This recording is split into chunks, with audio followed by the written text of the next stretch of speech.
ಇನ್ನಾದರೂ ಎಚ್ಚರ, ಯಾಕಂದರೆ ಎಮರ್ಜೆನ್ಸಿಯಲ್ಲಿ ಮಾಧ್ಯಮದೆಲ್ಲ ಬಂದ್ ಮಾಡಿದ್ರಿ ನೀವು. ಮಾಧ್ಯಮದ ಮೇಲೆ ನಿರ್ಬಂಧ ಹಾಕಿದ್ರಿ. ಈಗ ಅದೇ ಕಾಂಗ್ರೆಸ್ಸು ಅವತ್ತು ಸಿದ್ದರಾಮಯ್ಯ ವಿರೋಧ ಮಾಡಿದರು. ಇವತ್ತು ಕಾಂಗ್ರೆಸ್ಗೆ ಬಂದ ಮೇಲೆ ಅದೇ ಸಿದ್ದರಾಮಯ್ಯ ಇವತ್ತು ಮಾಧ್ಯಮದ ಮೇಲೆ ಹರಿಯಾಯ್ತಾ ಇರ್ತಕ್ಕಂಥದ್ದು ಇದು ಮಾಡಿದಂಥ ದ್ರೋಹ, ಪ್ರಜಾಪ್ರಭುತ್ವಕ್ಕೆ ಮಾಡಿದಂಥ ದ್ರೋಹ. ಕೂಡಲೇ ವಾಪಸ್ ಪಡಿಬೇಕು ಅನ್ನೋ ಆಗ್ರಹವನ್ನು ನಾನು ಮಾಡ್ತಾ ಇದ್ದೀನಿ. ಸರ್, ಕೊತ್ತೂರು ಮಂಜುನಾಥ್ ಅವರು ವೇಮಗಲಲ್ಲಿ ಟಾಟಾ ಹೆಲಿಕಾಪ್ಟರ್ಗೆ ಇದು ಮಾಡಿದ್ರು ಸರ್, ಕೈಗಾರಿಕೆ ವಿದ್ಯುತ್ ಫೀಡರ್ ಬೇಡ, ನಾನು ಟ್ರ್ಯಾಕ್ಟರ್ ಓಡಿಸಿ ಅದನ್ನು ವಿದ್ಯುತ್ ಕೊಡಲ್ಲ ಅಂತ ಹೇಳಿ. ಗೊತ್ತಾಗಿಲ್ಲ ಇದು ರಿಲೇಟೆಡ್ ಇಶ್ಯೂ. ಸರ್, ಇದು ಸುಪ್ರೀಂ ಕೋರ್ಟ್ ನಿನ್ನೆ ಒಂದು ಟಿಪ್ಪಣಿ ಮಾಡಿದೆ.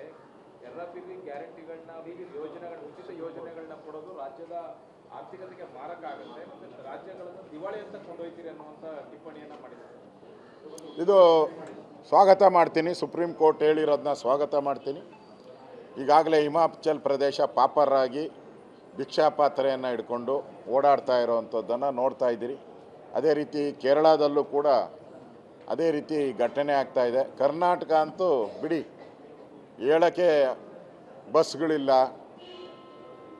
ಸಂಬಳ ಇಲ್ಲ, ಆಕ್ಸಿಡೆಂಟ್ ಆಗಲಿ ಏನಾನ ಆಗಲಿ ಆಸ್ಪತ್ರೆಗೆ ಹೋಗಲಿ ಎಕ್ಸ್ರೇ ತೆಗಿಯೋಕ್ಕೆ ಹಣ ಇಲ್ಲ.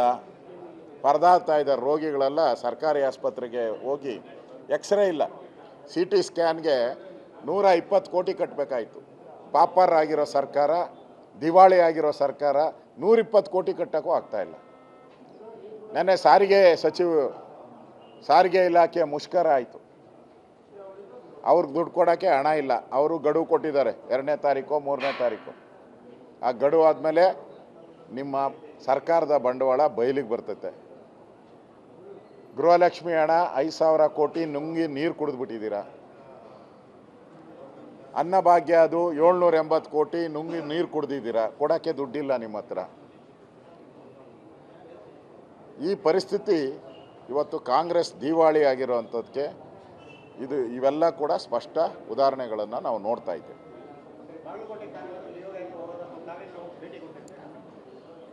ಮಾತಾಡ್ತೀನಿ ನಾನು. ನಮ್ಮ ಉಪನಾಯಕರೆಲ್ಲ ಬಂದಿದ್ದಾರೆ, ಮಾತಾಡ್ತೀರಿ. ಈ ಸರ್ಕಾರದ ಮೇಲೆ ಭರವಸೆ ಕಳ್ಕೊಂಬಿಟ್ಟಿದ್ದಾರೆ ಜನ. ಸರ್ಕಾರ ಒಂದು ರೀತಿ ಸತ್ತೋಗಿರೋ ಸರ್ಕಾರ ಇದು. ಮುಸ್ಲಿಮರ ಓಲೈಕೆ, ಓಟ್ಗೋಸ್ಕರ ಓಲೈಕೆ ಮಾಡುವಂಥ ಸರ್ಕಾರ. ಅದರಿಂದ ಈ ಸರ್ಕಾರದಿಂದ ಏನು ಭರವಸೆ ಇಲ್ಲ. ಅದನ್ನು ನಮ್ಮ ಪಾರ್ಟಿಯಲ್ಲಿ ತೀರ್ಮಾನ ಮಾಡ್ತೀರಿ. ಇದನ್ನು ನಾವು ಕೂಡ ಹೋರಾಟವಾಗಿ ನಾವು ತೆಗೆದುಕೊಳ್ತೀರಿ ಈ ಥರದ ಘಟನೆಯನ್ನು.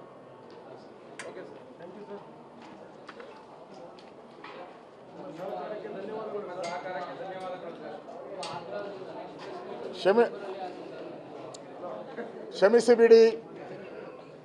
ಬೀದಿಯಲ್ಲಿ ಪ್ರೆಸ್ ಮೀಟ್ ಮಾಡಿದ್ದಕ್ಕೆ ನನ್ನನ್ನು ಕ್ಷಮಿಸಿಬಿಡಿ. ಸಿದ್ದರಾಮಯ್ಯನವರ ಕೃಪಾ ಕಟಾಕ್ಷದಿಂದ ಬೀದಿಯಲ್ಲಿ ಪ್ರೆಸ್ ಮೀಟ್ ಮಾಡುವಂಥ ಅವಕಾಶ ಯಾವತ್ತೂ ಕರ್ನಾಟಕದ ಇತಿಹಾಸದಲ್ಲಿ, ಕರ್ನಾಟಕದ ಇತಿಹಾಸದಲ್ಲಿ ಸ್ವಾತಂತ್ರ್ಯ ಬಂದು ಇಷ್ಟು ವರ್ಷ ಆದರೂ ಕೂಡ ಕರ್ನಾಟಕದ ಇತಿಹಾಸದಲ್ಲಿ ಬೀದಿಯಲ್ಲಿ ಪ್ರೆಸ್ ಮೀಟ್ ಮಾಡೋ ಪರಿಸ್ಥಿತಿ ನಮ್ಗೆ ಬಂದಿಲ್ಲ. ಸಿದ್ದರಾಮಯ್ಯನವರ ವರಪ್ರಸಾದದಿಂದ ಬೀದಿಯಲ್ಲಿ ಪ್ರೆಸ್ ಮೀಟ್ ಮಾಡೋ ಪರಿಸ್ಥಿತಿ ಬಂದಿದೆ. ಇದಕ್ಕೆ ನೇರ ಕಾರಣ ಸಿದ್ದರಾಮಯ್ಯನವರೇ.